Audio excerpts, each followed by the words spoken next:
నమస్తే, నేను Maruthi Ram. One voice న్యూస్కు స్వాగతం. మహాశివరాత్రి పర్వదినం సందర్భంగా సిద్దిపేట జిల్లా గజ్వేల్ మండలం అహ్మదీపూర్ గ్రామంలో గల శ్రీ భవానీ లింగేశ్వర ఆలయానికి ఉదయం నుంచి భక్తులు పెద్ద సంఖ్యలో తరలివచ్చారు. సాయంత్రం శ్రీ భవానీ లింగేశ్వర ఆలయంలో శ్రీ విశ్వనాథ్ శర్మ పంతులు, సాయి భార్గవ్ ప్రత్యేక పూజలు చేశారు.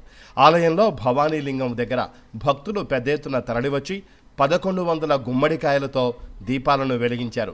ఈ సందర్భంగా వక్తలు మాట్లాడుతూ హిందువుల ముఖ్య పండుగల్లో మహాశివరాత్రి ఒకటి అని తెలిపారు. శివయ్య భక్తులు పరమశివుణ్ణి భక్తి శ్రద్ధలతో కొలిచేందుకు శివుడికి ప్రీతికరమైన మహాశివరాత్రి నాడు అభిషేకాలు, ఉపవాసాలు, జాగరణ, శివనామ స్మరణతో తమ భక్తిని చాటుకుంటారన్నారు. కోరిన కోర్కెలు తీర్చి బాధలు తొలగించే శివయ్యను ప్రసన్నం చేసుకునేందుకు శివ పూజలు నిర్వహిస్తారని తెలియజేశారు.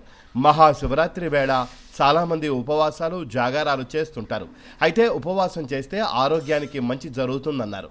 ప్రతి ఏడాది ఆలయానికి భక్తులు పెద్ద ఎత్తున తరలివచ్చి ఆ మహాదేవుడికి పూజలు చేస్తూ దర్శించుకోవడం జరుగుతోందన్నారు.